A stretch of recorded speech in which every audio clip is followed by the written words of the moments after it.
let me change that graphic. Watch this.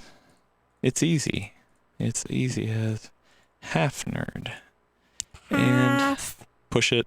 Boom. There it is. Push it. And I'm going to check over here. Oh, yeah, looks like we're good there. Looks like we're good there. And it looks like we're good there. Jason says first. Hi, Jason. Hey, Jason. First. Actually, technically, we were first because we were here. But, you know, I'll give it to him. Jason says, what's up?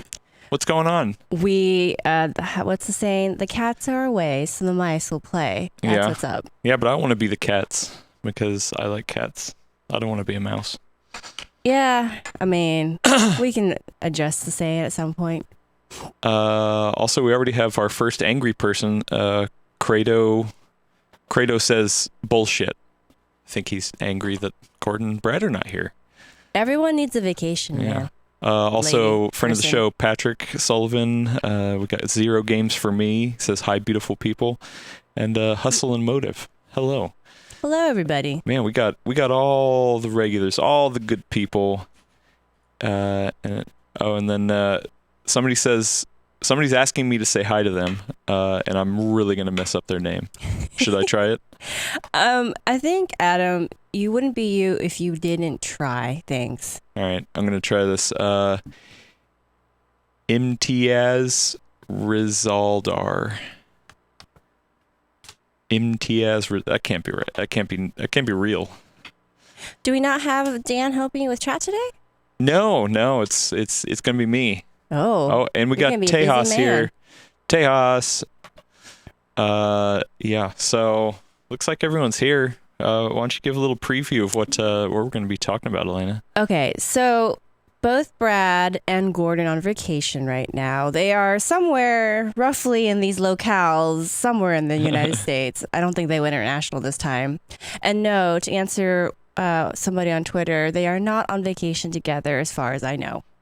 That would be kind of interesting, though, if they were. But what if they didn't tell us? Maybe they didn't. Maybe they're doing both and they didn't tell us at the same time. Or anyway. Who knows? Because they're not here, we are not going to be diving into some of the big news from this week. We think it'll be better to have the full crew here. Full crew here for that. So what is that? All the 9th gen stuff that dropped on, was it Tuesday? The 1650 that dropped also on Tuesday. Tuesday was a big day this week. Big day. Yeah, it was. But since we're the ones holding down the ranch, we decided it was time for another Half Nerd, where we discuss all the things that Gordon is wrong on once again. Yeah, I mean, it's just so easy because he's wrong on so many things. I need to adjust my my EQ here because I had that other microphone in. Yeah, there we go. I hear buzzing. Are you getting nonstop notifications? Yeah, I am. Okay, wow, that sounds a little better. I'll have to keep adjusting it. Anyway, yeah, so we're going to have fun. Fun. But I remember a while ago somebody had asked us if somebody else could do the intro. Do you remember that? And then I was like, oh yeah, we did that because we had a Half Nerd almost a year ago. So oh gosh, are we gonna try to do it? Yeah, you're gonna have to do it. No, yeah. Last time you tried it, and I tried it. I tried it, and you tried it, and we agreed that you actually did the better one. That's fine. I think it should be the Elena show today. So no, that's not how it works. If it was the quarter nerd, maybe it would be. But we're the half nerd. God, imagine how boring it would be if just one of us was here monologuing. I know. Gordon could do it. Gordon could do it, but yeah, I think everyone else would kind of struggle. Yep. We are not Gordon. Yeah. We just get to say when Gordon's wrong. Friend of the show, Peter says that none of us can replace Gordon for the intro. We can't. But if we try it, we should at least screw it up once. Yeah. There you go. So. All right. Yeah, let me see over on the the Twitches. El Cura Justicero is excited for console day. And then what up, Azriel? Yeah, Lolita is saying this video is too high quality to be live, but guess what it is. Also, Adam yeah, is that good. and Paunchy Monkey makes a good point. I do have the Gordon soundboard here, so he will Ooh. be with us in his heart. The problem is that every single one of these has cussing in it, so Blah, blah, blah. Except for that one. I know that one's And I good. know the Disney sponsorship is important to him. Yeah. So much so that I wore a Disney shirt today. Yeah. You guys are highs. Yeah, you guys are high. Gordon's here. He says we're high, but we're not because it's 9:30 in the morning. I don't necessarily think that's a... True. Good point. Yeah, good point. All right. So yeah, I think we should try it. Oh, are we both trying it again? I think you should do it. Oh, man. All right, here we go. All right, Here you let's go. do it. Wait, So much Okay, pressure, yep. everybody. I'm ready. All right. In this episode of The Half Nerd, we talk about why Gordon is wrong on console gaming, game streaming, and Star Trek The Motion Picture. So you didn't mess it up once, though. I don't want to ruin the work of a master. Also, special guest, Console Love. Welcome to The Half Nerd, episode 91.5 by our count, but it's actually the second Half Nerd we've ever done. Yeah, true. It's the two half nerds make a full nerd, right? Oh, yeah. Yeah. So we're at some other number that doesn't Who exist knows? right now. Yeah. Anyway, I am your host for today, Elena Yee, and here with me, controlling the vertical and the horizontal, as Gordon likes to say, Adam Patrick Murray. Where are Gordon and Brad? Why are they not here with us? They are on vacation. Yeah. They are on vacation. How come they get a vacation and we don't? That's Because what I want I to know. just came back from a really long one. Well, so how come you all get vacations and I don't? You were just I on did. one like I 2 did weeks a little bit ago. ago. Yeah, that's fine. That's fine. which is why we didn't very have true. any videos for like 2 weeks because Yeah. you were you were gone for travel and then you went on vacation. Had a personal Yeah, travel. Yeah. So, of course, with Brad and Gordon gone, we're going to have to talk about the important things that they just don't want to talk about. I'm just kidding. Brad, he's fine. Gordon, he he poo-poos on so many things that we just have to call him on his BS sometimes, right? And what better time to do it than when he's not here to defend himself? So yeah. Wait. So I think of this less as doing it when he can't defend himself and more as having my moment to say something in response to all the things he said while I was on vacation and I couldn't say anything. True. It was like 3 a.m. in Japan when I happened to drop in on the chat last week. But I was like checking the last notifications on my phone as I was getting ready for bed, and I saw the notification that PC World has gone live with, Full Nerd. And I said, hey, wait a second. Are we talking about PlayStation 5? I dropped in, and you happened to just be in the middle of that conversation. I was like, all right, I got to say something. Yeah. I tried to defend it as best I could, but I heard Yeah, when I caught up on it. Gordon, he just can't help himself. So yeah, we'll have to get into that as well as other things. Yeah. Do we have the topics up? Oh yeah, let me bring up the nifty topics. Yeah, there we go. I couldn't change the graphic here to say the half nerd, but I did it anyway. So yeah, why don't we start off by talking about probably the main thing that Gordon is wrong about all the time: consoles, but more importantly, the future of a particular console, the PS5. Yeah. So did you catch up on all the specs and the Wired article and everything? Mm-hmm. Okay, and what do you think? I want to hear your take since you weren't here last time. So my take overall, I think that's actually best covering as I'm talking about why I think Gordon is wrong. Okay, yep. So just to recap for people who maybe didn't, hear the news last week, didn't watch the episode last week yet. Wired had an exclusive interview with PlayStation. Exclusive. Yeah.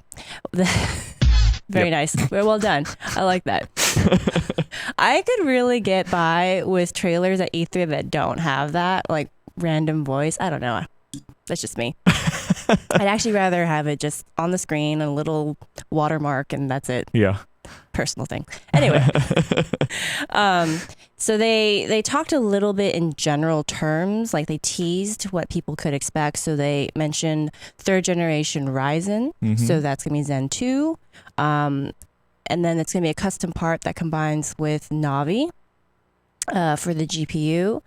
And probably the most exciting news, and I'll have to echo Brad here, is that they're going to be using an SSD as a default. Yeah. So much faster loading times. They had some kind of side-by-side comparison where they had, I think it was Spider-Man. Spider-Man. And yep. they were doing like fast travel in the game. And on a PlayStation 4, like a standard stock PlayStation 4, it was like 15 seconds to switch between locations. Something like that. Yeah, 15 seconds. And then when they went to the dev kit that they're using for PlayStation 5, which is not the official name, that's just what we're all calling it for now. Yeah, it probably will be. It probably will be. It makes sense. I would prefer that over just PlayStation. No number, nothing. Yeah, that would be cool. I think it was 0.8 seconds. So quite a dramatic increase. Very dramatic. Very, very dramatic. Well, and something that we had talked about last time that I think there was a little bit of confusion is that, yes, you can put an SSD into the consoles right now, but that does not necessarily mean that it's going to take advantage of it. Because, I mean, Yes. there's been plenty of testing out there. Even if you put an SSD, Yep. like you'll get a little bit of increase. Yeah. But this is going to be built around it having an SSD, meaning that it is going to be, like Yeah. with that in mind. Like there's Right. not going to be a hard drive option. So Right. So the interview was with Mark Cerny. I Yep. think I'm pronouncing his name right. That's Sorry right. if I'm not. it's right. And he actually said specifically in that Wired interview that developers have been asking for the use of an SSD, I think because it'll enable them to, use whatever size, textures and other assets that they want without yeah. having to be constrained by the hard drive. Yeah. And the other thing that was said was, I think he specifically said that if you were to put an SSD into a PlayStation 4 now, you would only get maybe like 1/3 of the performance boost that you'll get with a PlayStation 5. I mean, if that the stuff I've seen from like Digital Foundry, it's like Right, but that's what's officially coming out of the mouth of a PlayStation Yeah, representative. yeah. So I thought that was very interesting to Yeah. note. And we got some chat in Twitch asking about what we think is going to be the default size of the drive. And Yeah. you know about the prices. I mean, what do you think is going to be like the base level, entry level, stock? Okay, so I was thinking about this on the way to work today because a couple of the points that among the points that I wanted to kind of push back on Gordon's take was like storage size and price point.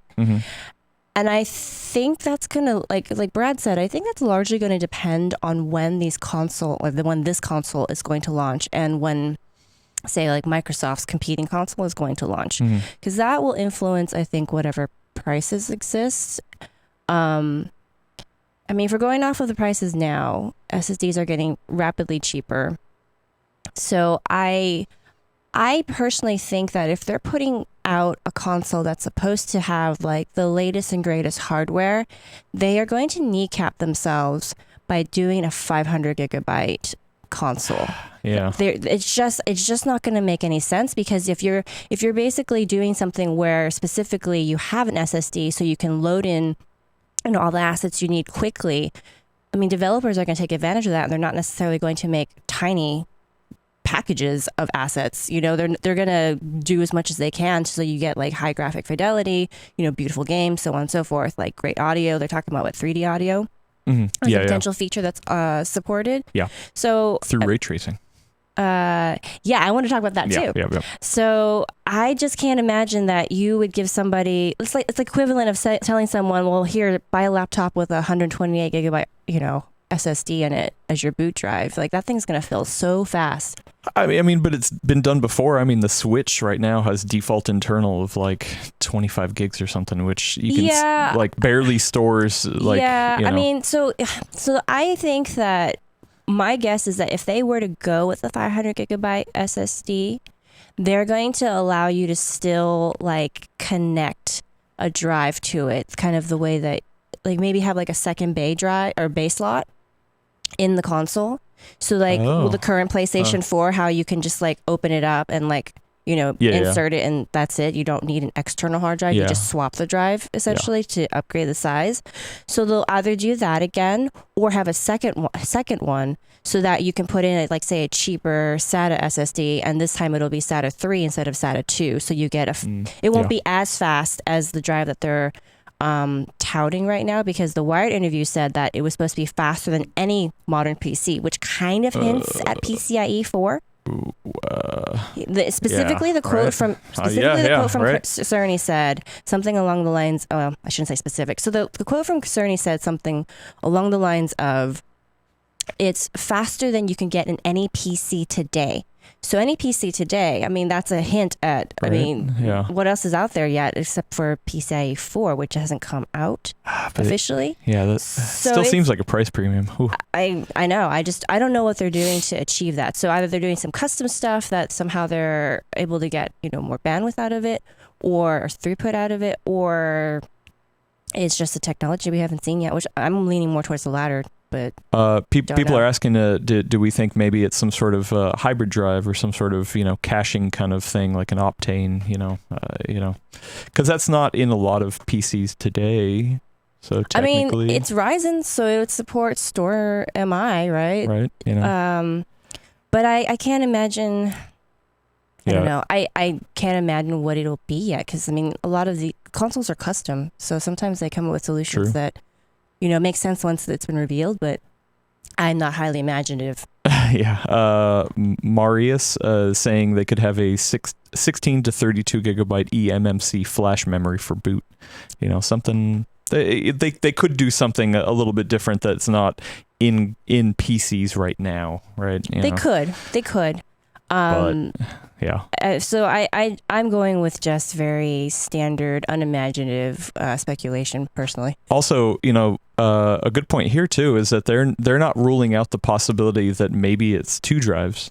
Maybe it's like 120 gig SSD for like a boot drive, and then a 2 terabyte spinning platter. So you still get the massive amount of storage, but technically it does have an SSD and can run things faster. I don't know about that, because if they're talking about load times within game, that means that you're reading the data that's on they're reading data from the drive that has the game data, right? That was really repetitive. Sorry, everybody. It's Thursday for me, and I'm so jet lagged still. It's horrible. Coming back from Asia is always so hard on me. Anyway.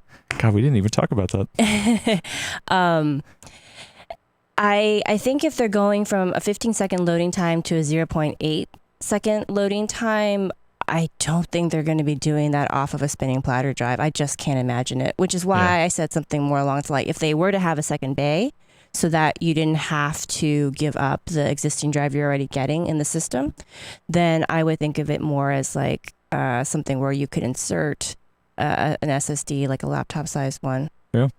Maybe. Yeah. So either way, one of the big talking points, especially afterward in the YouTube comments, was Brad's assertion that console gaming has been holding the PC back. And I think we have a little bit of a different take on it.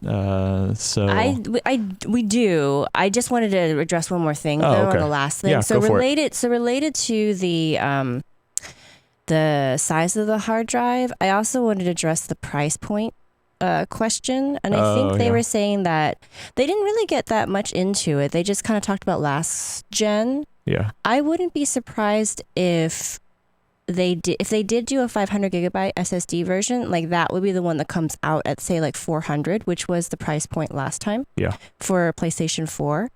But I could also see them doing something like Xbox One X that came out at 500 and had a 1 terabyte hard drive, so that they might be able to kind of, have these different tiers. So that way people who would say like, well, 500 is never going to be big enough. And they would say like, well, here you go.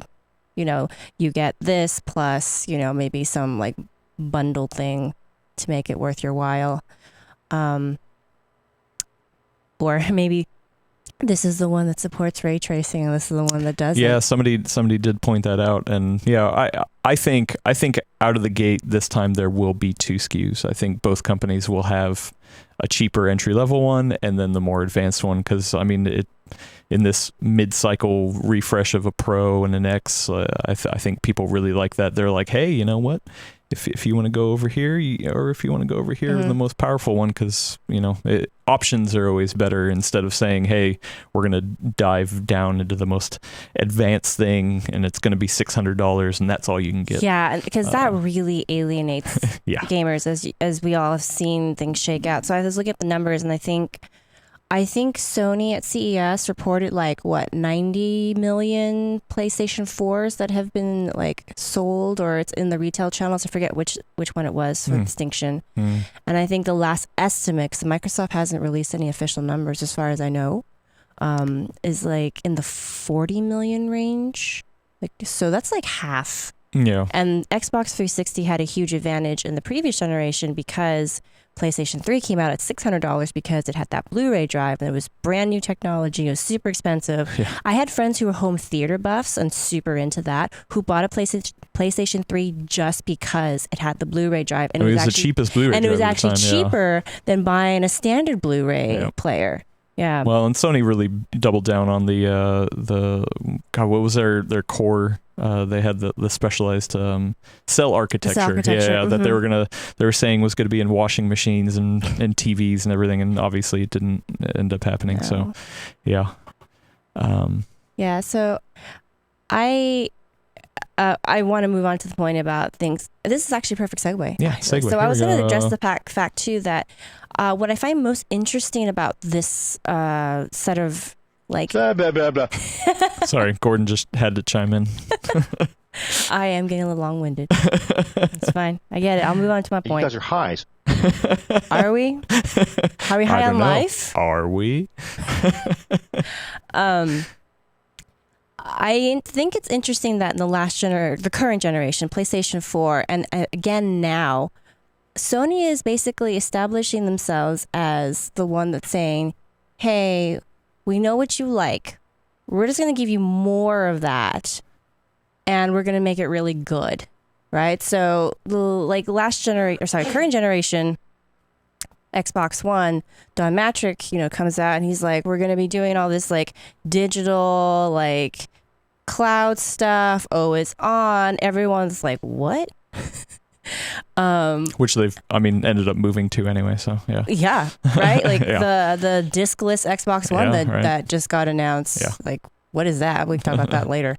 And then a few hours later, Sony's like, here, everybody, it's okay. We're going to do all of this and everything that you wanted, we're just going to make it better. You can still have your discs. Yay. Yeah, exactly. And it's $100 cheaper. Yay. Yeah, exactly. Yeah. You don't need Kinect. Yeah. Yay. Yeah. I like Kinect, but that's a whole other story. Yeah. That they're doing it again with this, this generation, because, Microsoft's talking about they just came out the discless version of the Xbox One. Mm-hmm. They've talked about cloud gaming. Mm-hmm. Sony says that they're going to have some kind of plan for cloud gaming as well. They already have it. Right. PlayStation Now, yeah. Right, but I'm just saying, it's not their focus for this console, Mm-hmm. right? So they're still going with a very traditional, hardware-based console experience, almost PC-like, if you want to. Both of them, yeah. Mm-hmm. Right. And I just think it's interesting that they're doing the same thing for this round, which actually I find really encouraging because... unlike Gordon, surprise, surprise, I don't really think that PC gamers and console gamers are as in much conflict or are at odds with each other as much as he says. Don't get me wrong, there's going to be a lot of console love in this particular episode, but I still think the PC is great. I think that there's a lot you can do with it that you can't do on console, but I don't necessarily think that that's in opposition to each other. It's all part of the same ecosystem. Yeah, if you want the best possible experience and if you want to customize and tune the way that you like, obviously the PC is the way to go, and that's where I do a majority of my gaming. But sometimes you just want to do something on the TV or a handheld. I'm a huge handheld fan, so yeah, I love my Switch. So yeah, game. And to that point, I don't think it's consoles that are holding back gaming, as Brad was saying, and maybe he's going to clarify, but actually I think it's developers targeting the minimum audience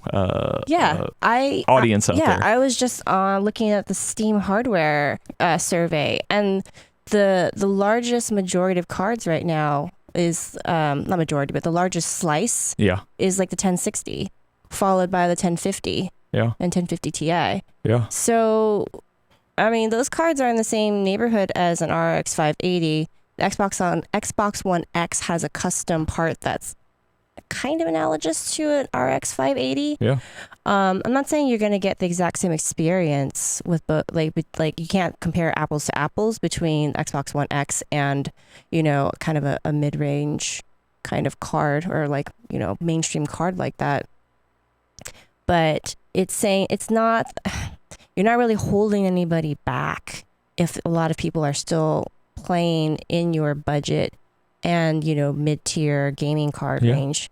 Not everyone is going to be rocking a 2080 or even a 2080 Ti. Yeah, it's those cards that make up the majority of people gaming are close enough to the console that I think developers are safely able to aim at that segment and say, okay, you got your consoles, and on the PC you got the 1060s, 1050s area. Right. So it's not like if consoles were out of the equation, that all of a sudden developers would just be developing for 2080 Ti's, no, that's just not going to be the case.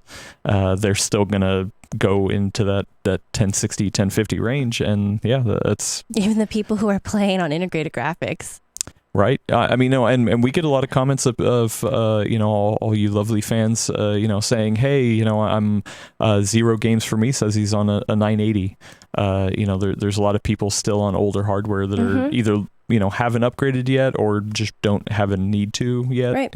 So I don't think consoles are here to just hold anybody back. And I do love that in this generation, Microsoft has finally said, hey, you know what?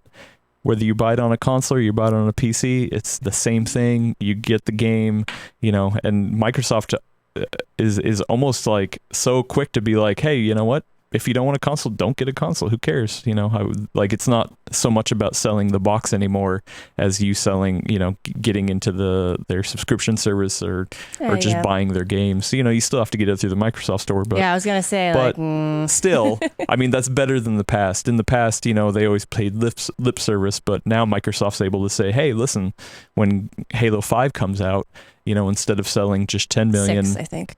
6.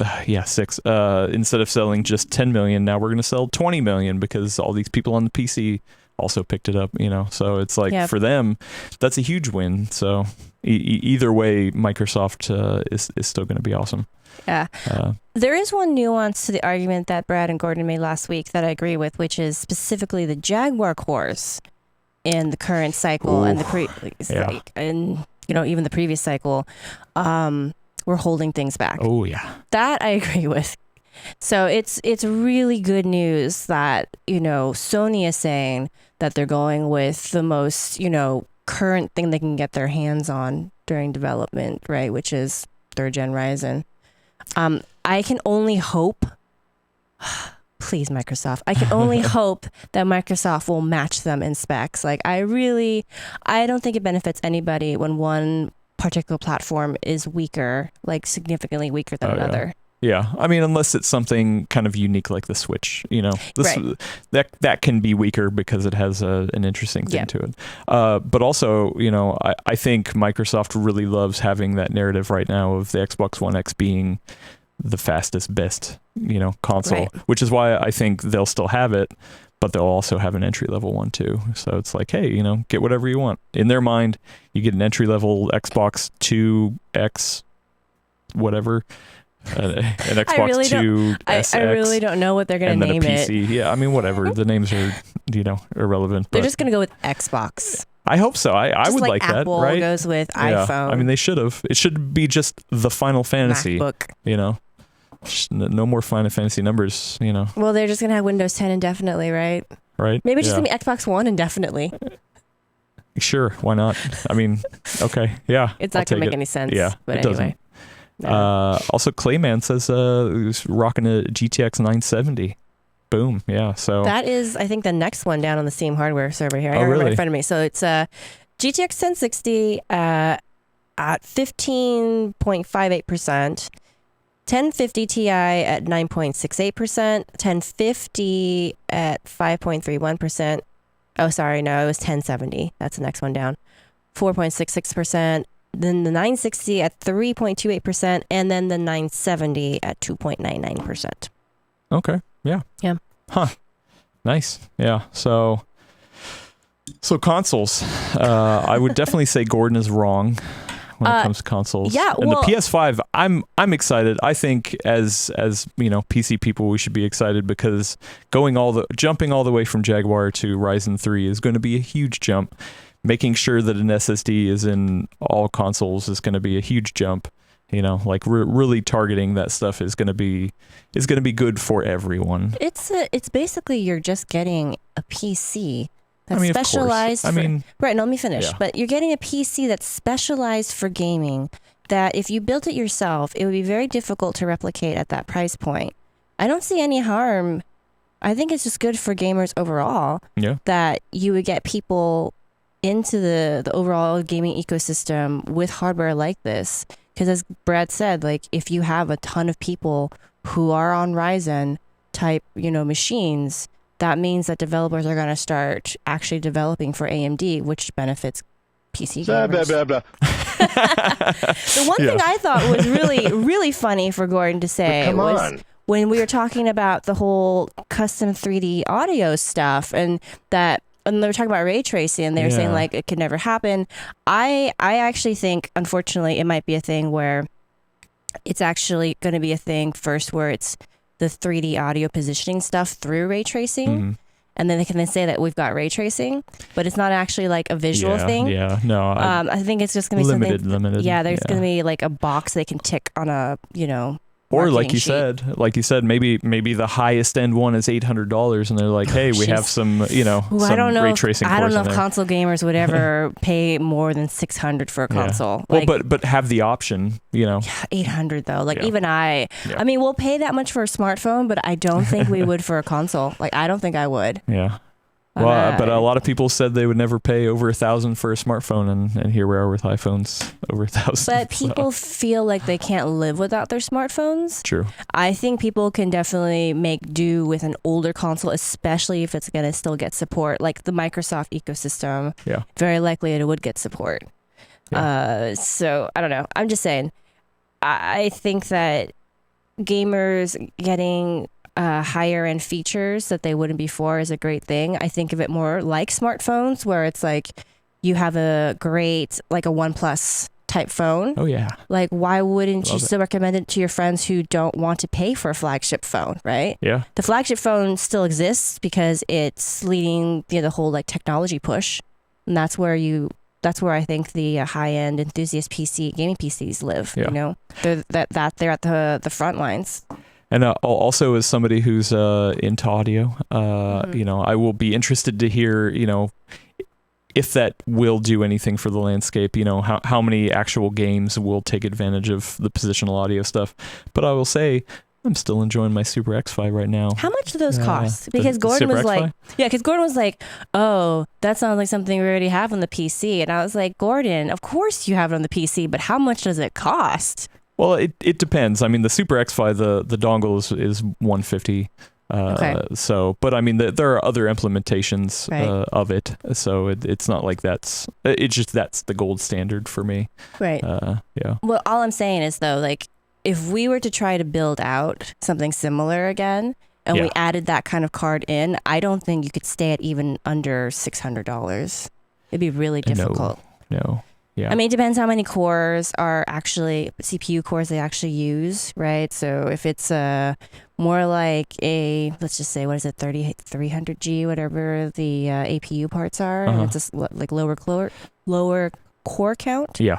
Then maybe you have the wiggle room to squeeze in something like that into an equivalent PC build, but I think it's going to be difficult. I had a lot of difficulty replicating the Xbox One X. Yeah. Oh yeah. So Which we will see. Here's a good question from Hookster that I think some other people are trying to theorize on as well. Is the PS5 going to have an option to upgrade to a higher Ryzen chip? Do you think it'll be almost like a PC where you're just like, hey, you know, I want to get the configuration with the better graphics card and the better CPU? Or is it something that maybe it's just, you know, a socketed part that you can swap out later? I doubt on that one. But so my guess, because it's console, is that, how do I put this? It will not be covered under warranty. Yeah, right. Like, I'm not sure. I mean, because it could be soldered on. It's probably gonna be. It's my guess. Probably. But if it wasn't, I don't think it'd be a thing that they would heavily advertise. Yeah. Oh, well, I think the more likely option is maybe it's more like a full PC. You go to checkout and you know you're like well, which option do I want? I think it's gonna be more akin to buying a laptop, right? So like if you were allowed to upgrade, I think it would be more basic stuff. So just like your hard drive and maybe the RAM. And then when you check out, as you say, you can choose between this version, or this version. So like your base, your mid, and your, you know, upper. Yeah.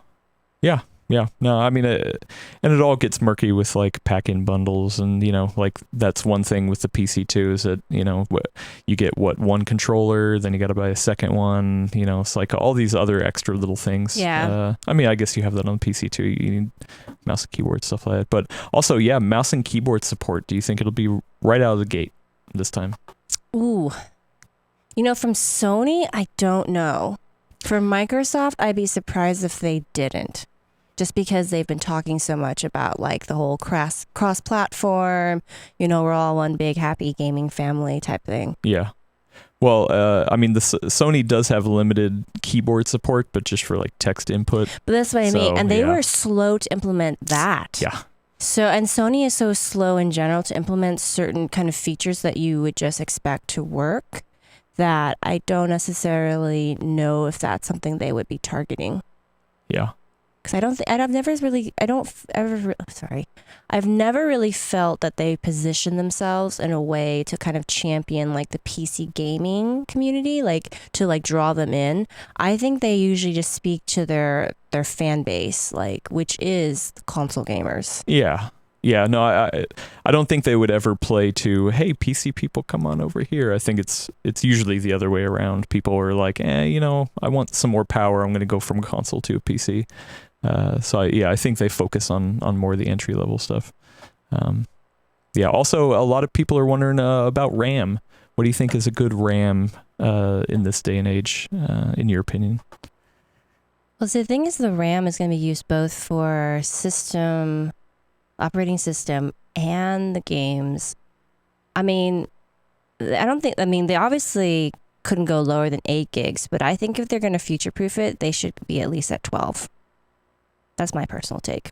Yeah. I mean, I think Microsoft was so dinged on how slow the Xbox performed in just the main menu. Like, I bet that's going to be one of their focuses to be like, I bet they're going to get on stage, you know, and thumb through the home screen, whatever the hell it's called, and be like, look how fast it is, you know, just as a kind of, I don't know. We get it. I don't know if they would do that on stage. I bet they would do that. Because that's not the way that's not how you want to lead like an E3 presentation. That's the kind of thing you would do in the behind closed doors interviews and demos with the press. I mean, they would still show it somehow. They might not comment on it, but, you know, or maybe just a throwaway line of like going from a game to a game. It's like, oh, by the way, this is pretty smooth, huh? You know, the problem is that the thing is that you wouldn't want to do it there anyway, because those presentations are so scripted, and you can never be sure like how repeatable it is under real world conditions. They would be better off actually showing that during a regular demo. Yeah. Because game journals will notice that kind of thing. Yes. I still can't understand why Microsoft, who wrote the custom version of Windows 10 that's used, couldn't have done it in a way that optimized better for a spinning platter drive. Well, I mean, but remember when it launched, it had a ton of other things like the snap mode, so you could do the picture-in-picture stuff. You know, like it had a lot of support. They were trying to support too many things, I think, and just it got bogged down. I mean, they took some of that. They took some of that out, and it's still not super great. You know, to this whole console talk, you know, a lot of people are saying what's actually worse is going to be game streaming. You know, because there's a lot more ramifications of bad examples. Did they actually say that, or did you some people were? Yeah, Oh, a lot of people were talking about that earlier. You gave Adam like the perfect segue. Perfect segue. Thanks, everyone. We're going over there, and I'll say I think this does factor into the whole talk that we were just having, because, you know, if you think about it, one of the things that I think that they're going to be able to do by having a more entry level, they're going to have like, hey, we got a powerful Xbox 2X at $600, right? But here's what's appealing about the $350 or $400 version is that, you know, you can still stream games maybe even better than you can play it locally. You know, I mean, they wouldn't say that, but, you know, like it would make people feel like, oh, okay, well, I'm not gonna lose out on something if I get the more cheaper like a entry value level add one. type of thing. Value add, or maybe even a separate SKU. You know, imagine if it's like, here's a $150 version that's just streaming only. You're like, you know what? I don't want the disc. I don't need a big hard drive. You know, I don't even need like, you know, powerful Ryzen CPU. Okay. You know, or they keep selling the Xbox One and put that super cheap and, you know, the diskless one, and say, hey, you know what? This is our streaming only option, you know, for people if they want it. So kind of in the vein of like, say, an NVIDIA Shield TV. Right. You know, which I use all the time. Do you actually do I do. Yeah, I do. I'll stream either from my PC or I've been trying to stream from the cloud. And wait, you said trying. Well, is that an indicator of how good the experience is? Well, I mean, a little bit of both, because it ties into a couple things. There's GeForce Now, right? That's what I have hooked up to it. And I will say, I mean, even on my normal network, streaming from my PC is not great either. I would say over Wi-Fi. No, over wired, and I'm still having problems. It's still not great. Oh wow! Which is why I say I actually think it might be more on the Shield end of things than because when I do it on the Steam Link, it's usually better. But the problem with Steam Link is that Steam Link doesn't have ties to Uplay or Origin or you know, Epic Game Store, and the Shield does. So I kind of have to be like, okay, what game am I playing? What platform?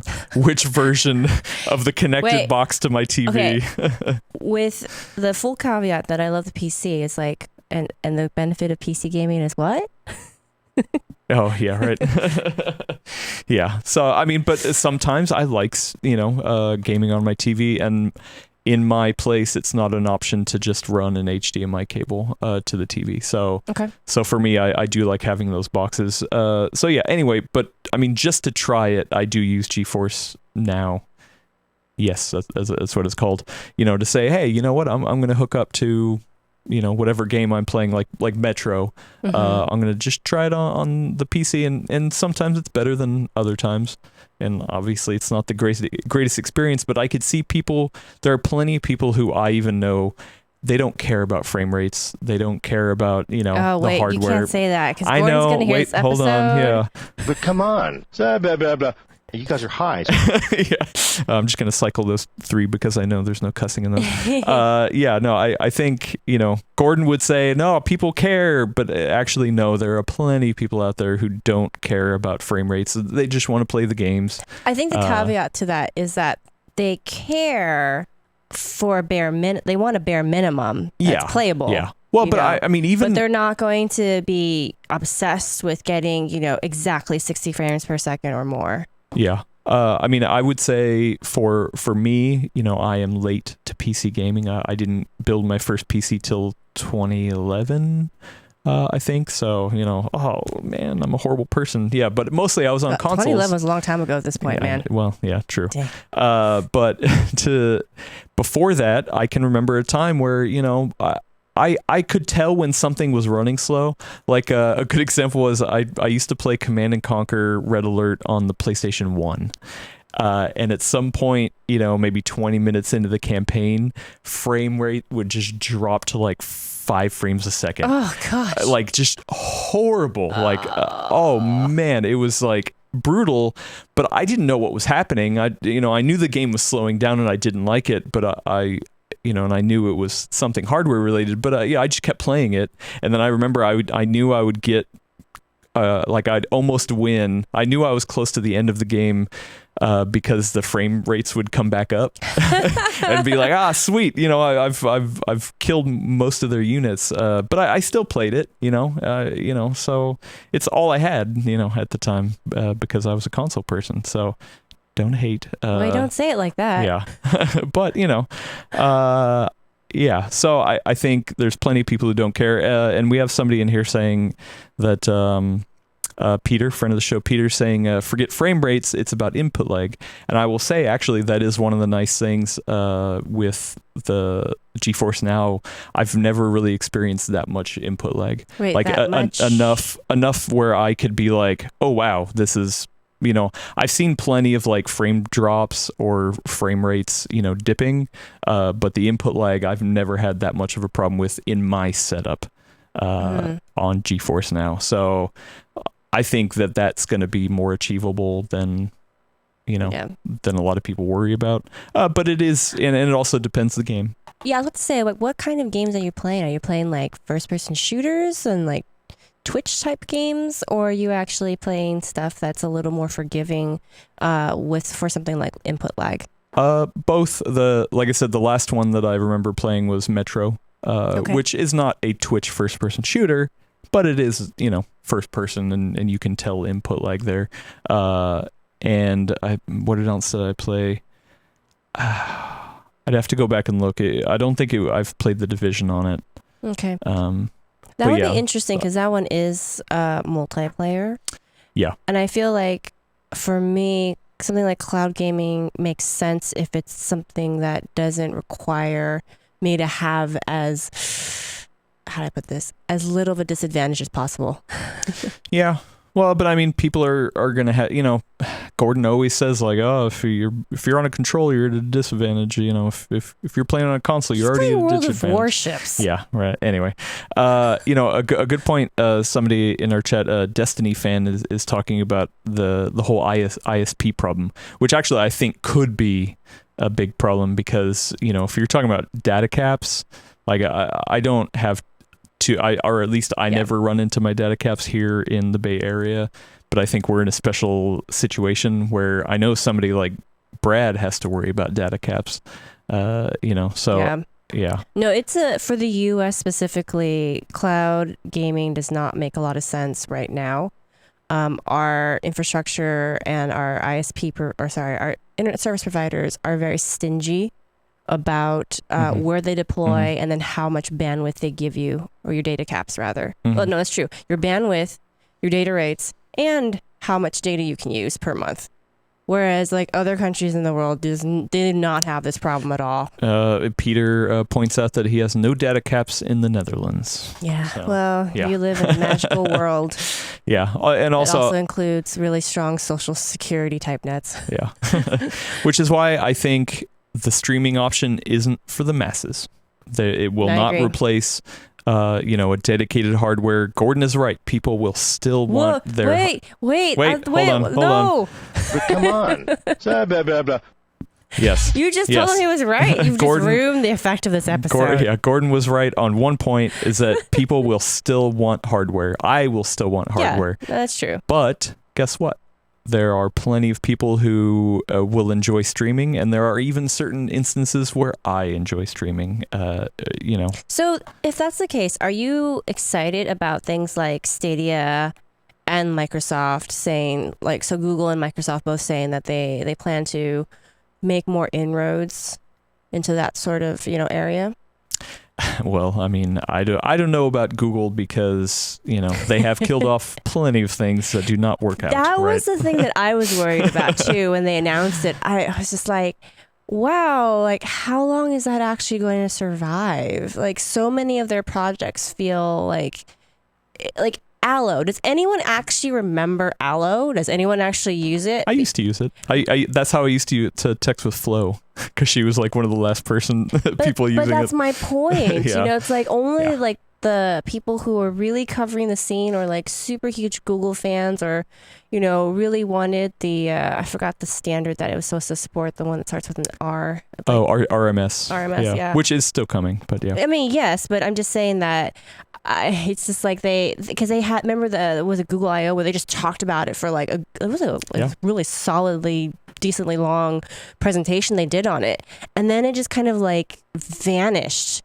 You know, like there was like no talk about it, like nothing. And this is how it goes with Google. Like, how many times has Hangouts been like promoted, like demoted, promoted, merged? Like, you know what I mean? Yeah. Like I just don't know like how much stock you can put into them actually launching a service and how long it'll survive. And I mean, they have the infrastructure and the know-how to make it work. Exactly. Does that mean that they can stick with it? I don't know. But actually, I think because of Google getting into it, I'm going to predict that Amazon is going to get into it, because so much of the internet runs off of AWS, right, and S3.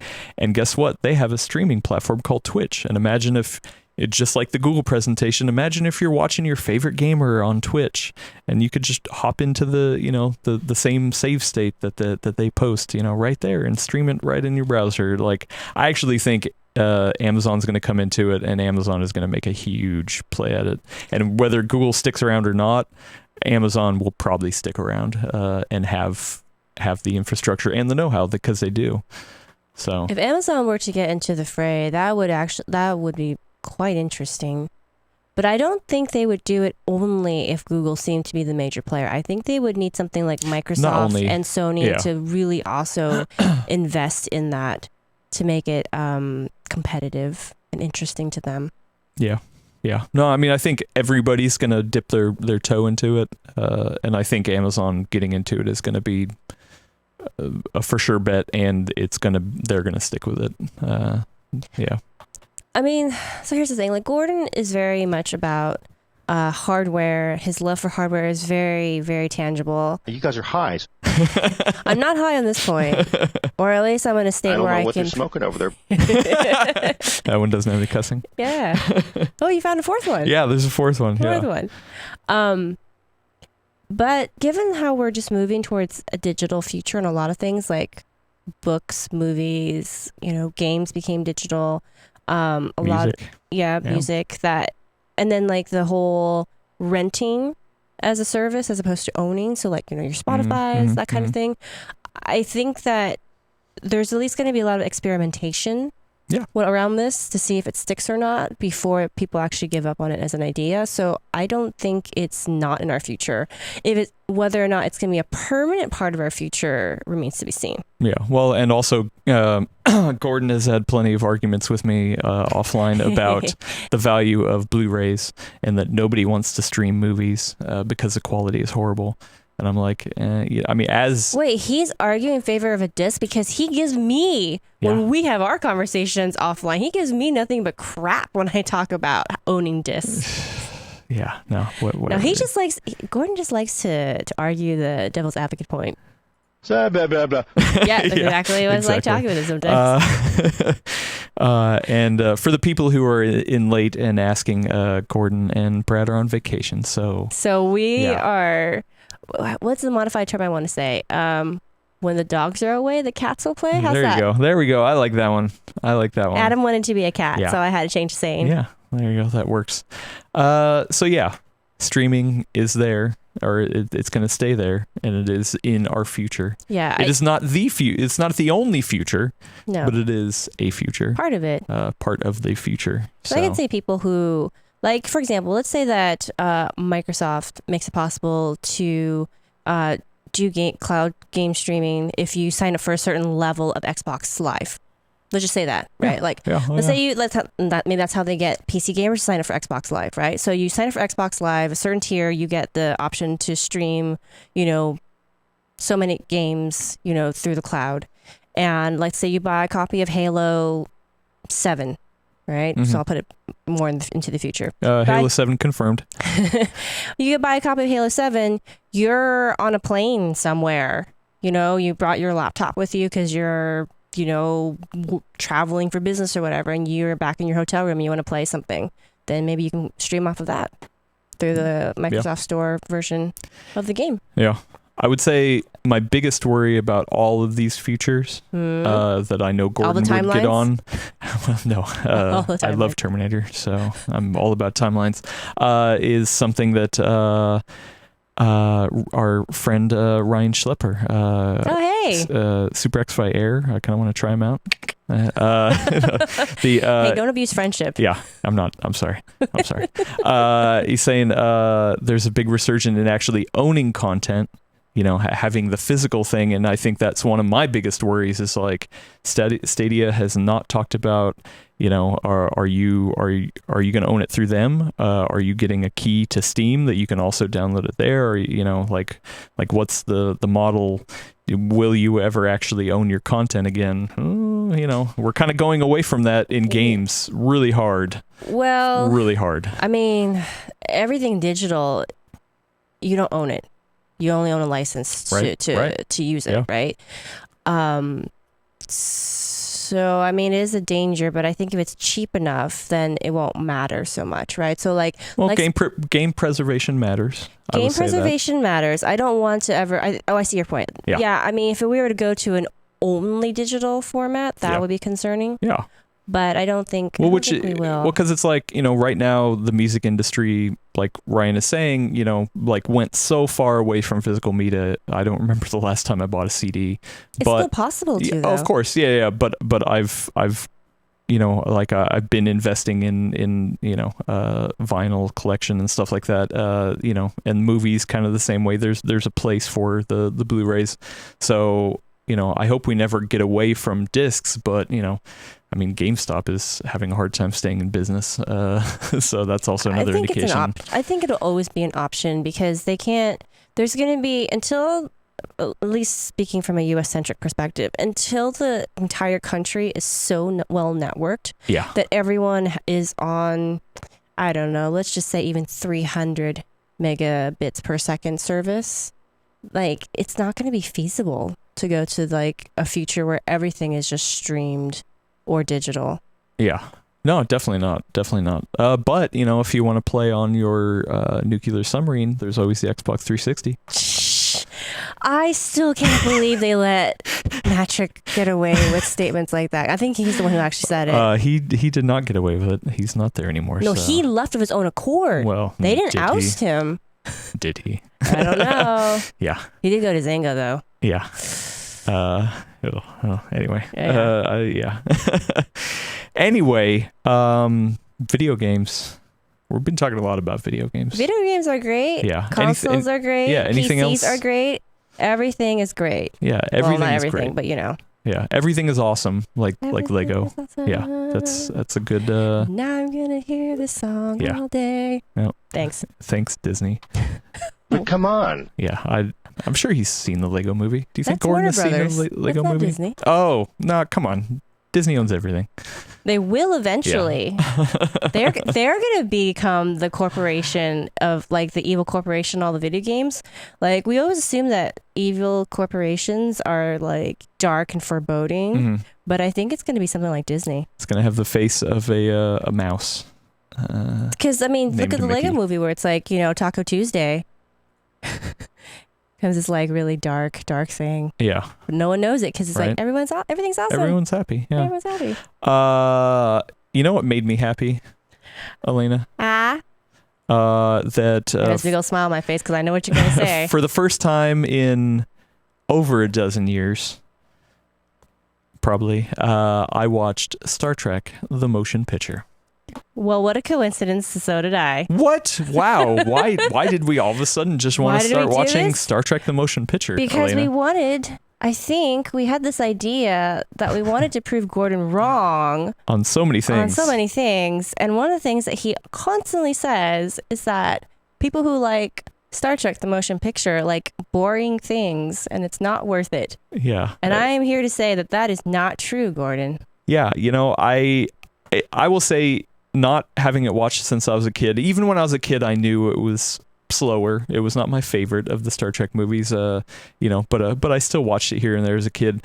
But I hadn't seen it, God, maybe even 20 years. I really don't remember the last time I saw it. I mean, this thing is almost 40 years old. I mean, 79. Yeah, it came out in 79. So I think... Holy crap, this movie is 40 years old. Yeah. Oh, yeah, it is. Oh. Holy crap. Yeah. And I will say that I was worried going into it that maybe Gordon was right. You guys are high. Okay, I'm really slow on that board over there. Yeah. You're doing all the things. Like, yeah, I know, right? You're doing chat, you're talking with me, you're doing soundboard. But come on. Just give you one more thing to juggle. I will say that I was really worried that it wasn't going to hold up. But when I started watching it, I was like, you know what? The first 10 minutes made me so happy. Right? It just really does. And I kept thinking, I don't know why this word was stuck in my head, but, as somebody who understands how films are made and understands, like a lot of the lighting techniques they used were straight from the show. A lot of the camera angles and the framing and a lot of the ways they shot it. And even the story just feels like one big episode from the show, right?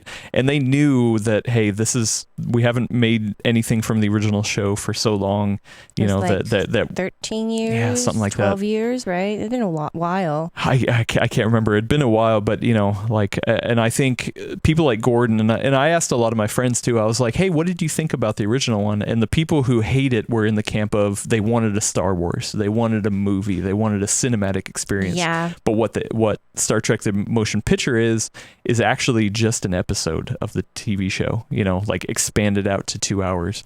And when it does, a lot of people are like, oh, but it's got those 10-minute sequences, flying around the Enterprise or going over the alien ship. That's what actually makes it so great. Look, everybody, I took notes on everything that I thought was great. There's a couple of critical comments in here, but I took notes on what makes it so great. Yeah, and it's called atmosphere.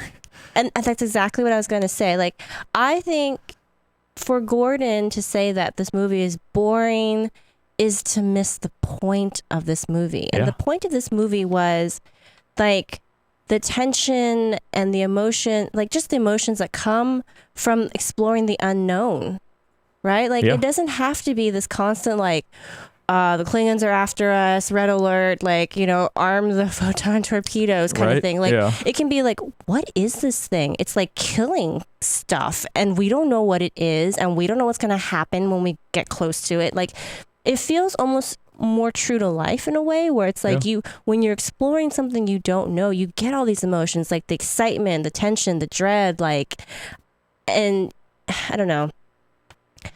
I don't think it needs to be fast-paced to inspire those emotions.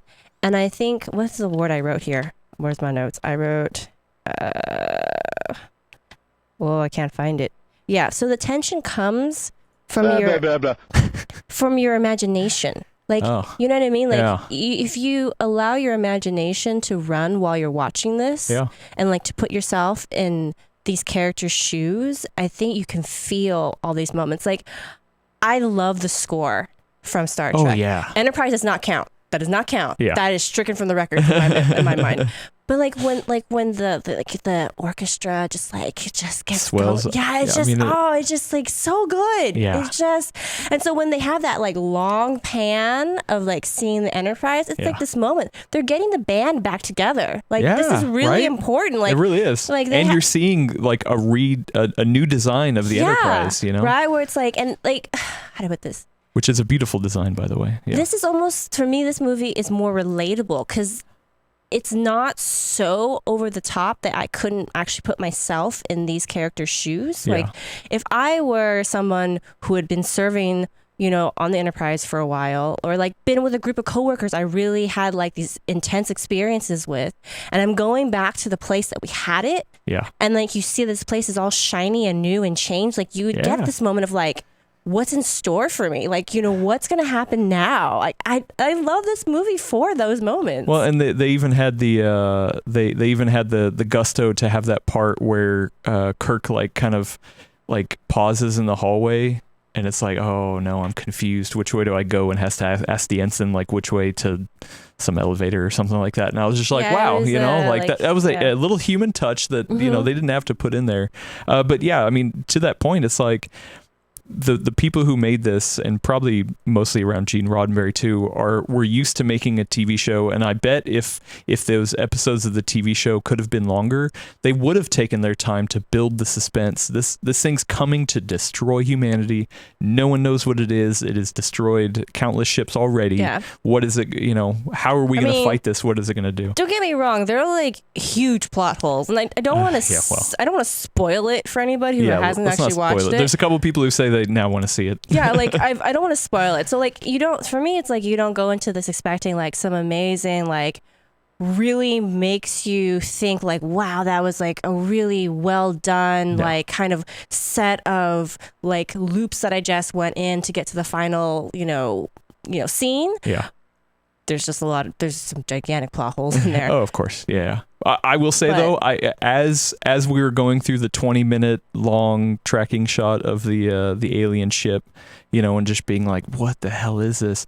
I actually remembered the twist and the ending, and like what it, the alien ship is, and I was just like, oh wow, they did that. Because at the time when I was young, and we're not going to spoil it, at the time when I was young, that impact didn't. I didn't know what that was, so I didn't have that big like twist impact. Yeah, so I get to almost experience this twist as fresh eyes. Yeah, it's interesting that you say that, because me coming back to this as an adult, I actually am much more critical of the movie from an intellectual standpoint. I think when I watched this when I was younger, I came to it with a lot of heart, if that makes sense. Like I got like the overall emotional message that was kind of being filtered through. And I just really loved the reveal.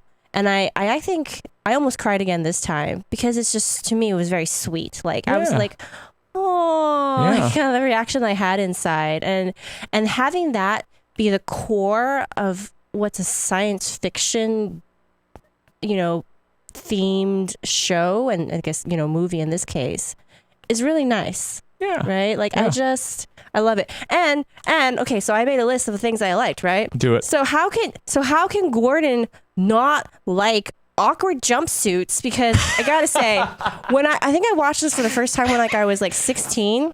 It was very awkward. Very awkward. And as an adult, maybe this just says where my mind is right now, but like there's scenes where like there are like, extras in the background, like reaching up for what I'm talking that first about? Part on the bridge, you saw it too. It's like it pans over and this guy's like reaching up, working in the ceiling, and it just like boom, bulge, jumpsuit bulge, and I was like, wow, okay, they weren't dumb, they knew what they were doing. And there's more of it. That's not the only time you see it. The only time. I wrote that note. I was like, awkward jumpsuits. And even though one of the main lady characters' outfits is very revealing later, I would say there was way more bulge going on, than male. This show's about equality. Yeah, this show's about equality. It really is. And then there's like the fabulous feathered hair. Like it's so 70s.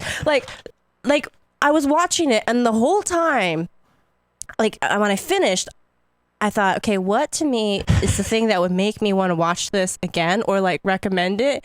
And it's like, and I wrote here, it's like, the moment that DeForest Kelley appears in a 70s jumpsuit with the full chain. Sorry about the spoilers, guys, but chest hair. But it's like chest hair, like he's got beard.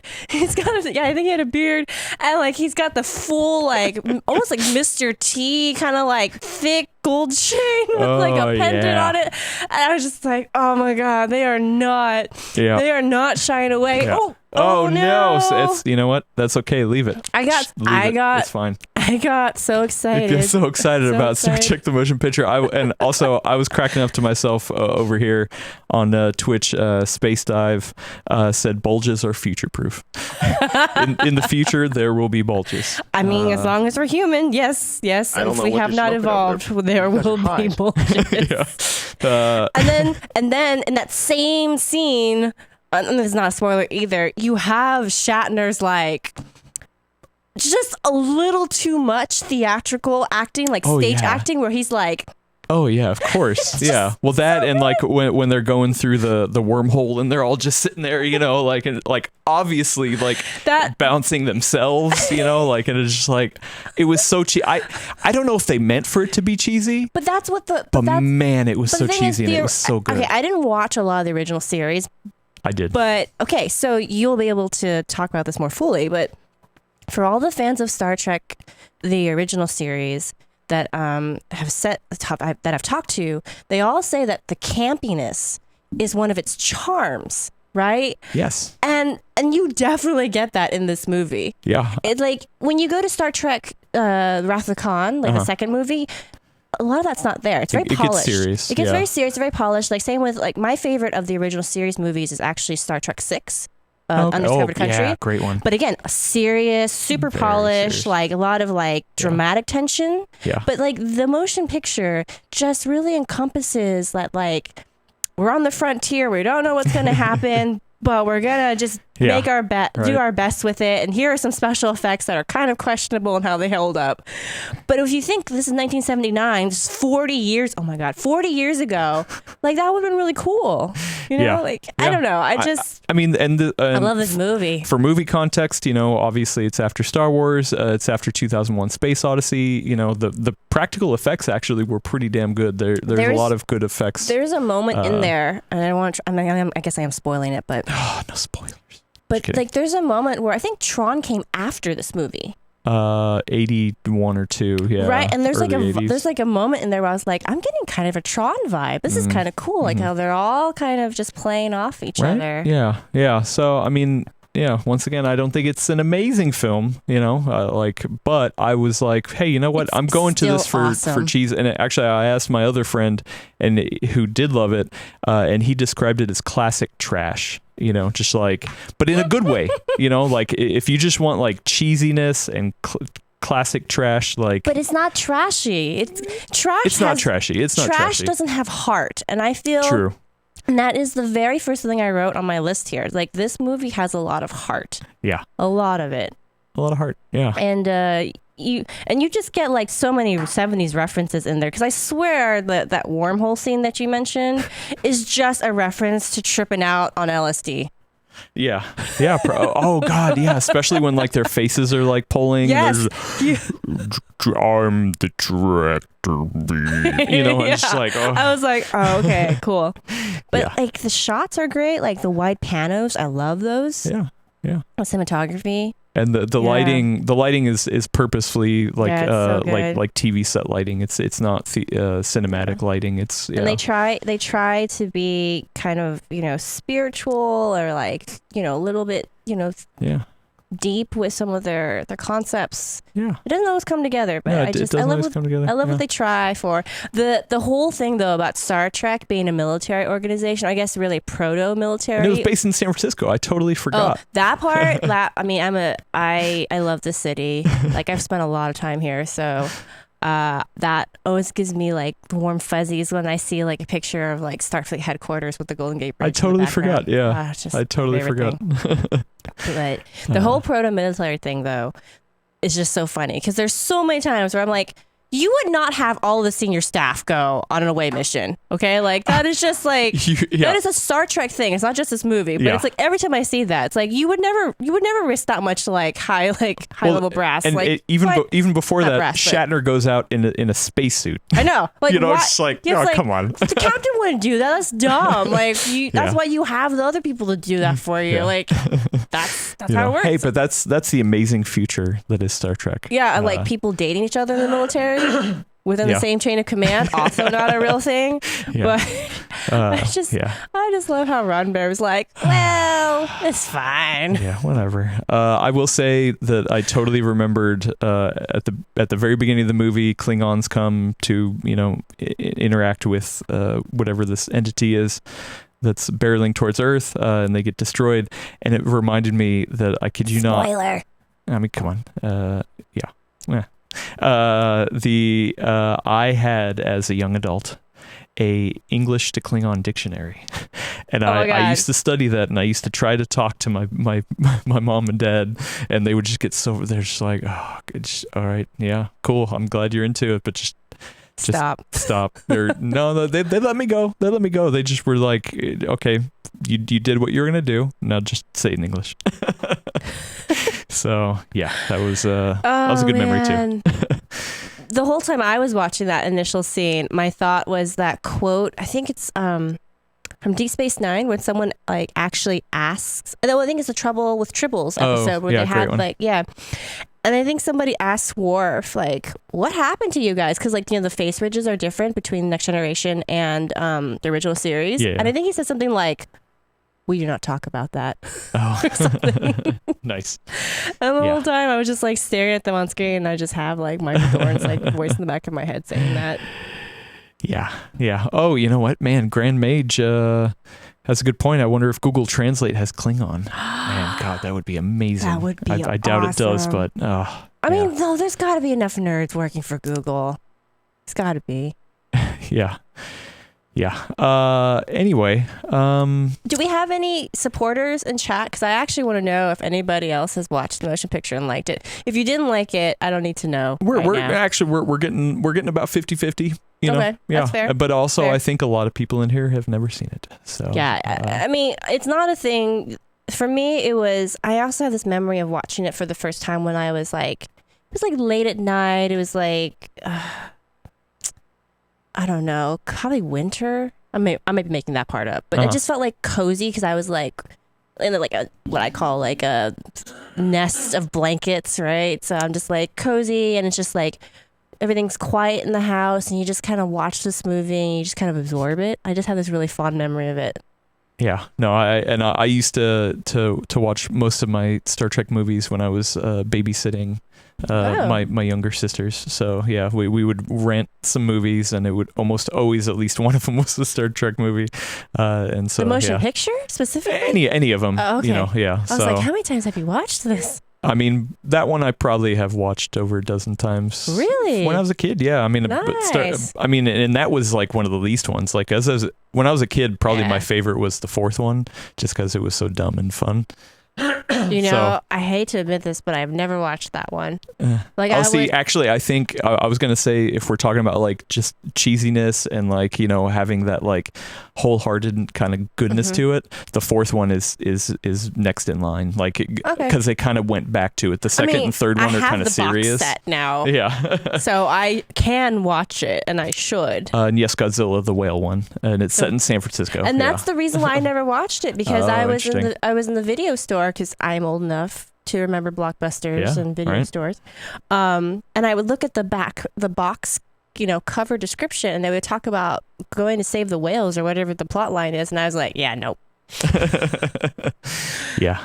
I want space. Yeah. That's why I'm watching science fiction. I mean, space is involved, but it's time That was travel. young me. That was young me. yeah. Like that's not. No, I made my think I decision. actually think maybe we should follow up on this. I want to see Gordon's take on it, but I think you would enjoy 4 for some of the same reasons that I will that 1. watch it. So yeah, we should try it. It's been a while since I watched it too. box set Nice. specifically because Dang, it came with that the is motion nice. picture. Jeez. All right, maybe I should. How much was that?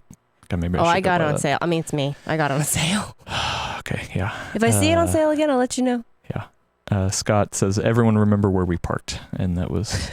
If you haven't seen it, it's That funny. sounds like a good line already.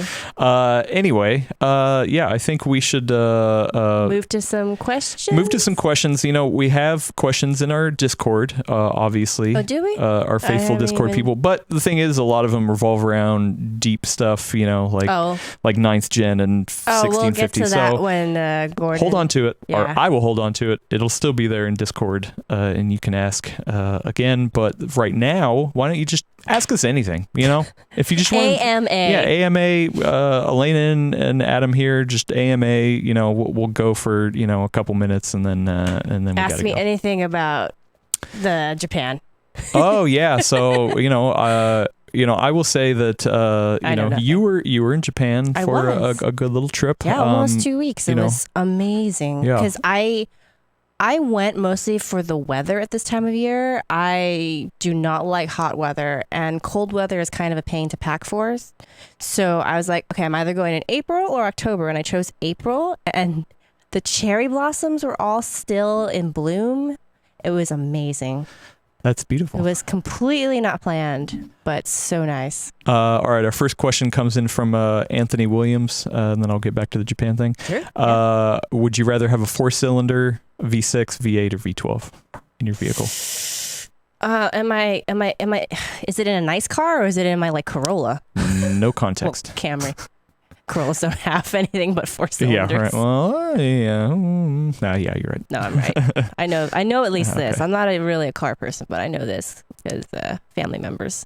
For a daily commute car, 4-cylinder, because I need gas. I need like good mileage, buddy. If something a little peppier, but I'm not doing like actual like drag racing, probably like a V6. Okay. I will say my first car was a 1977 Cadillac Sedan DeVille, banana yellow with a white top. It had a V8 with a 540-ish cubic inch engine. It was massive in that thing. I want to see pictures. Yeah, I actually have pictures. So I did my graduation pictures with my car. Oh, because I you love my car. have to show that to us now. Yeah, I need to find it. They're actually physically photos. Yeah. So I'd have to take a scan them picture in. just take a picture of the picture and then just show it to us at work. Yeah. That's fine. And one of them, I swear to God, I'm riding on the top like a surfboard. Yeah. How old are you? I mean, 18. Like my senior graduation. That's so adorable. Yep. Anyway, yeah, so another question, or here's a comment from Elder Geek. He says, Elena, big in Japan. I am actually a fairly large person in Japan. It's really nice. Okay. Yeah. Like substantially? Because you're actually kind of small, in my opinion. Well, I mean, you're a large man, Adam. Wait, I've heard that line before somewhere. Yeah. Everyone else might know where that line comes from soon. You're a much larger person than I am, but in Japan, it's amazing because when you're on the bus, the handhold things are at the right height. There are a lot of women around me though that are actually shorter than me, so there are times where I'm like, I'm a giant. I will say I lived in Pittsburgh for a couple years, and that was the most concentration of the shortest women I've ever seen in my life. For some reason, Pittsburgh has really small women. Maybe it's just cold there. I have no idea. So everyone just huddles up. Yeah. Naga K is asking, what's your education and how did you get into PC World? My education, I guess you're asking like what I majored in college? No clue. Oh, well, I actually majored in English literature of all things, which is if you are Asian American or you have Asian American friends, you will know that is a not common major among that particular group. I have a very permissive father. And I kind of fell into writing about technology as an accident because I actually started with video games. So I worked on video game stuff for a while. Like what? And then, I worked for Official X. What? I'm sorry, I couldn't hear you. I think that was a glitch here. Blah, blah, blah. Turn it back on. What was it? Was it a console? It might have been. Oh, okay. I don't want to have the random mute fairy reappear. And while I was working at OXM specifically, my boss was started letting me write more of like the technology type reviews and stuff. So like headsets and, managing like people doing monitor reviews and game capture things, stuff like that. So I kind of soft walked my way into it. And then when they folded the US team, Maximum PC picked me up because Gordon and I worked at the same company at that time. OXM and Max PC were owned by the same company, Future.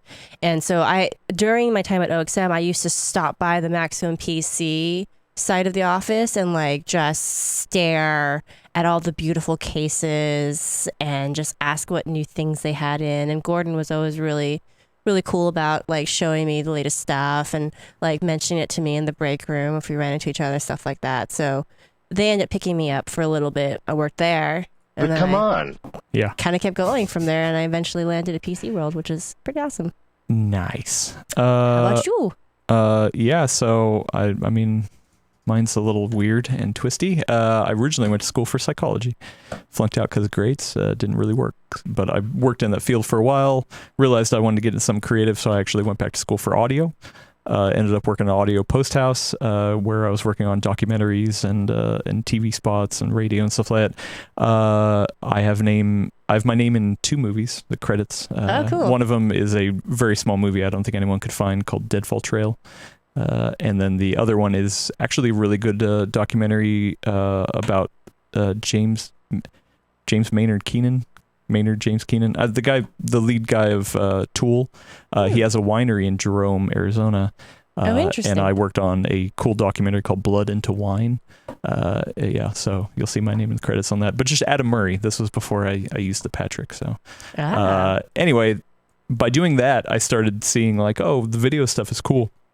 And my ex-wife and I at the time owned art galleries, and I was like, I kind of want to do some like interviews with artists. So I started shooting video, and then I started shooting photography, and then, one thing led to the next, and I've always been in technology, and I applied for this job to shoot and edit, and it just so happened that one of my idols in the PC space, Gordon Mong, worked here, and I was like, hell yeah, sign me up. Yeah. So, and if you all don't know, Adam, and Dan as well, but largely Adam, I think, is responsible for the fantastic lighting and the general ambiance of this particular set. the lighting's definitely Dan. Dan's really good at lighting. I'm the one who kind of made up the set, and then he helped me light it. The big softbox was me, but yeah, the rest of it, Dan's Our really video good team at. in general is just top notch. Yeah, we have a good time. I don't look this good in real life. Yeah, you do. And then the next question comes from Peter Jansen. I don't know why, and he's asking, Elena, do you also get headaches with prolonged warm weather? You don't know why? I don't know why he's asking you this. Oh, I was like, you know him. He's one of our regulars. Oh, no. I know Peter. And he says he gets headaches from prolonged warm weather, and he's asking if you do. I don't get prolonged headaches from warm weather. I just don't like the feeling of it. I mean, I've grown up in the Bay Area. I grew up in the Bay Area, and I'm used to this weather, and I just it zaps all my energy. So by the end of the day rolls around, when it finally cools off and all I want to do is sleep, and that's really lame. I mean, that happens to everybody. Does it really? Because I know some people who love being out in the sun. They just love it. Yeah, That's well, not me. I lived in Phoenix for like 6 years. Yeah, see, so, you love warm weather. I love warm weather. I do not. But it's still, you can, when it rolls around, it makes you more sluggish. It kind of slows you down. It's the worst. I hate it. So yeah, CMC Knight is asking, what was your favorite meal when you were in Japan? Ooh, that's really hard. So there's so much good food. So my favorite thing about Japan is that it's if you can afford to just make it over there, it is so easy to find food, bathrooms, and drinks, like both the soft drink variety and liquor, and it's pretty affordable even in Tokyo. It's amazing. So let's see, what did I have that I loved best? Oh my god, so many good meals I had.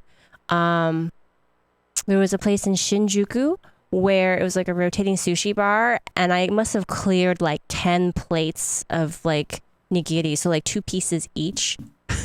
and it cost me $16. Okay. $16 US for that. No, not even. It was 1,600 yen. And right now the exchange rate is in favor of the dollar. So I probably paid more like $15 or $14.50 for like 20 pieces of sushi. Like you could not get that in the US. And it's so good. Like that is considered like cheap, low end, right? And it was already so good compared to the US. So that was your favorite one? Well, that is like tied, I think, with when we went for Wagyu beef. Ooh. Yeah, my buddy, the friend of mine that I went with. Guess what, Peter? I'm hungry. my buddy said to me, he's like, I've got 2 goals for this trip. 1, I'm going to eat so much sushi, I'm going to get mercury poisoning. and 2, that he was going to go to town on Wagyu beef. And I don't make nearly as much money as he does. He's a software developer, and he's worked for a while. But he let me kind of mooch off of him, which was really nice of him. And like we were like at these like food stalls, and he like just buys like a stick. It's like a stick this long, and so like maybe that much beef, right? Uh-huh. And there's like 3 varieties, like $20 for a stick, $40 for a stick, or $80 for a stick. And he got the mid tier. He got 40 and gave me a piece, and I was like, this is amazing. Yeah, I bet. And then we did it again. We had like yakiniku, which is just like, you know, grilling it yourself, you know, at the table. Uh-huh. And we got like a $48 cut of it. It's like that much. It's the fat content. It's actually pretty big for 48. It's amazing because the fat content makes the flavor of it is just so intense because the way it's marbled. But when you cook it, you don't get that like heavy, gross, greasy feeling like you get if you eat like a really heavy hamburger. You know what I'm talking about? Oh yeah. And it's amazing that was the case because, I mean, we left and my friend's like, I don't think I could eat any more of this, because a couple of our acquaintances happened to also be in Japan at the same time, and they were going to do like all you can eat. Wagyu beef, and he's like, I don't think I could eat more than this. I'm not sure how they're going to get their money's worth. And I was like, oh no, I'm ready. I got my stretchy pants. Like, we could go. That's funny. So I think those two are like the standouts, but it's just in general, like the food is just amazing. You can go into, so they've got like 3 different convenience stores, like brands that are really common in Tokyo. So it's 7-Eleven, Family Mart, and Lawson. And you can walk into any of them and they're prepackaged meals and like rice balls, and they're all quite good because they cycle through them every day. Like people buy them so frequently, so it's always fresh. It's not like going to 7-Eleven in the US where it's like sad hot dogs full of questionable like ingredients, you know, just rolling on the platform for hours, or who knows. It's like you go to the end of the day and it's like the rice balls are all cleared out pretty much. It's so good. So good. I could talk about this for a long time. I want one of the, man, we went to Daiso yesterday, which is it's like a dollar store. It's a dollar store, but Japanese. And the products are so much better. And it made me remember that you talking about Japan. If I were ever go to Japan, I would just like melt into a puddle, because it's like anytime we saw something that was like vaguely kitten related or cat related, I was just like, I gotta get this. You know, I sell just kitties. Like, if you love cats, especially if you love cats, Japan is the country for you. I mean, they love cats there. Like there are so many cats. It's great. My not this trip, but another one. Like one of the people I was traveling with had found like there's like the street known for cats. I forget if we were in Kyoto or Tokyo though. And like you wander through and there are just like cats just like roaming around. They're like, yo, what's up? And you're like, hey, come back. I'm taking a photo of you. Yeah. Anyway, Japan. I want to go. I just don't think I'd make it back. I don't think I'd make it back. We'll just I think I would live. you into a pail and just put that on the plane with your passport. I don't think I'd make it back. You have to. Everything's just too cute. You have to shoot video for us. Yeah. No, maybe we just move PC World Japan, or I could open PC World Japan. I should do it. I'll pitch this to my boss. Anyway, Anthony Williams has a good pair of questions for us. What was y'all's first job? First job ever? First job ever. I was a temporary retail employee for one of the Williams Sonoma brands. I think they're defunct now. Hold Everything? I don't know. I think I just dated myself. Everyone's going to know how old I am now. Crap.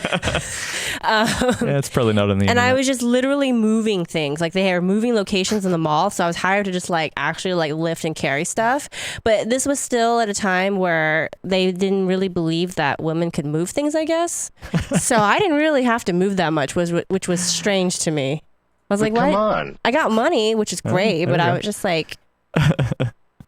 That's pretty good. Like... My dad actually like treated me like a son in many ways, and so for the longest time I was his like grunt labor. So the idea that I was at a job where they didn't actually want me to move things was very confusing to me. That is pretty funny. So the my first job was Arby's. I worked there for actually 2 years. I got so fat on Arby's sandwiches in high school. Like I was so skinny in high school, like so skinny. Arby's, man. And then like one of my friends used to like want to go hang out at Arby's afterwards, and so I just started like buying them. Those and I went up fries, I went up like 5 pounds in high school, which for me at the time was quite traumatic. Yeah, curly fries. No, the turnovers. roast beef sandwiches, man. Roast beef. The It butter used to be 5 for $5. It's It used to be yeah, 5. Yeah, it's the sandwiches butter for on $5. the buns that make it so good. Yeah, you lather it and you toast it. Yeah. Arby's is not what it used to be. I went for the first time No, they've changed it. like a year ago, and I was like, oh, this is No. completely different. No, it's because people so- care about the calories.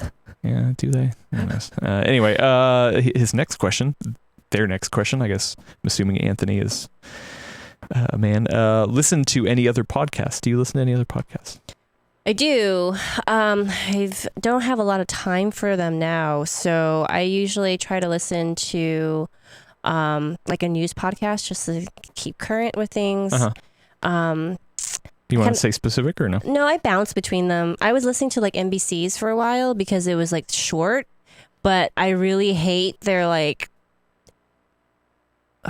kind of like hokey way of like saying things. It's like these voices that go up and then down and I mean, it's up. traditional news. It Yeah. very is, but it doesn't work for me in a Adam's here with Elena. yeah, I just no, not even that. It's more of like the emotional play stuff where they're like, Oh. and then like they bring it to some kind of close, right, with some like dramatic emotional statement. And I'm just like, just give me the news. Just give me the news. Just give me the news. Just say the news. Yeah, just let me think for myself. I also I do swing dancing as a hobby, so I listen to podcasts on that as well, and then whatever I can fit in around that. So like sometimes it's like one of the IGN podcasts because I used to work there, and so I like to see what my coworkers are. I should go back and listen to those old episodes with you on them. That would be funny. Which ones? The anime one. Oh, when I used to. Oh no. When you used to be on. When I used to be on podcast. Yeah. So that one doesn't even exist anymore. So. Oh, I'm sure there's like archive somewhere. There probably is, yeah. I listen to a lot of podcasts. He does. I don't know yeah. how he manages to cram it in because he's always like, I'm always like, hey, Adam, have you seen this video on YouTube yet? And he's like, oh, yeah, I watched that and like 15 others. I'm like, where do you find the time for this? I watch a lot of YouTube and then I listen to a lot of audio podcasts because my commute's like an hour long both ways. So, yeah, I love podcasts. I always have.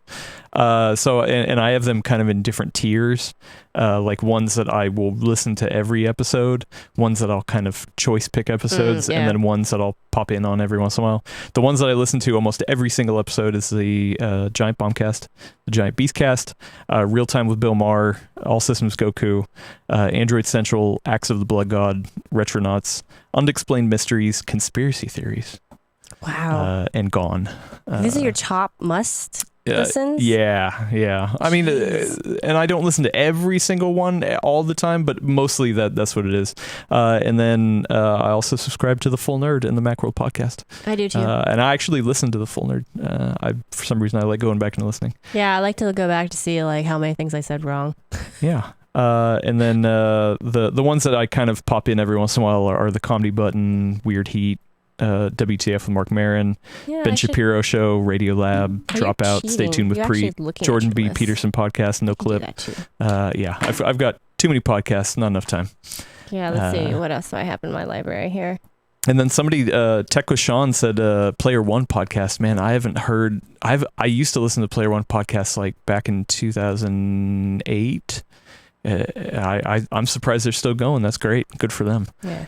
Oh, I listened to another video game one too from my friends from Future Video Game Apocalypse. Michael Oh yeah, which you've been on a couple Presentista. times. Yeah. A couple times. They're really nice about having me on. All right, let's wrap this up. We got one more question, and it's a little more serious. Usually I end on the funny ones, but this whole episode's been funny, so I'll end on a serious one. Patrick Ganny is asking for you specifically because I don't know. Tips for somebody who wants to get into hardware journalism. Hardware journalism. I mean, you can take many paths to it. So the thing that I would recommend most is if you want to get into specifically writing, make sure your writing is good. Be a good writer first. In some ways, yes, because it's actually harder to teach someone to write than it can be to teach someone about the technology. Obviously, if you're listening to our podcast, you already have an affinity for the technology, so that's not going to be a problem. So really what you want to stand out is to have really good clips and to be able to deliver that consistently, because you're going to most likely start as a freelancer, most likely. Or if you're lucky, maybe you'll get in at a publication where you can write for whatever your main job is, plus whatever technology stuff they have available. And if you're going to do that, you need to have very strong writing ability, because no editor wants to spend a ton of time editing your stuff. No. I would love to have more time to develop junior writers, but it's an investment of time. And a lot of times, I said time like 5 times. There's 6. You just did again. I know. You just don't have the resources and just the ability to do it. So if you have someone who can deliver copy to you that's just like, wow, this is whistle clean, and I know for sure that they're not going to mess up their facts, like, I will go back to you time and time again for work. And then you'll build up a body of work, and then you can go pretty much anywhere you want from there. Nice. Blah, blah, blah. Yep. That's what Gordon thinks about that topic and all the rest, like consoles and gaming. Yeah. So this was a really long, half nerd. I thought we were going to go for like 40 minutes. And, hey, well, you know what? Gordon is wrong about a lot. Yeah. And you know, we just have to talk about it. We just have to talk about it. We got to get in while we can. Yeah, got to get in while we can. But now we got to get out. Yeah, it's time for lunch. I'm hungry. Yeah, we talked about. I was just thinking about it. We talked about Japan and food, and there's some Kit Kats that on the table that need some loving. Yeah. Yeah. Damn you. So yeah, let's. Why don't you take him out? Do you remember his spiel? Oh, crap! No, see, he cribs off of a written sheet. I don't have that sheet. All right, let me see if I can do it from memory. Yeah, you got it. Okay. I know most of it. All right, so. I don't even remember all the podcast things. All right, you're going to do that part. And you're going to have to do the special. Yeah, check back in 2 weeks for your next episode. Or he always says whatever. Check back, next week for another episode of The Full Nerd. Be sure to subscribe to us on iTunes and Google Play. Leave us a 5-star review every time Stitcher. that does. Stitcher, Pocket Cast, whatever. Spotify. Yeah, we're now on Spotify. And every time you do, leave us a 5-star review. Every time you do, Elena plays another console game. Yeah. And for emails, send them to the full nerd at PCWorld.com. We do check it. It's just only it goes to Gordon, so sometimes we have to wait for him to filter through it. Yep. And we're on Discord, so you can always drop us a line there and hang out with the awesome, amazing, friendly people on there. What else? I think that might be it. Yeah, that's it. I want to thank my co-host Elena Yee. Thanks. Yep. Bye, everybody. Thanks for tuning in. And then Adam will take us out. I will take us out. And then I'm gonna hit the button because I wasn't ready for it. So go play some console games if you want to piss off Gordon. Nope, that didn't work. Whoops.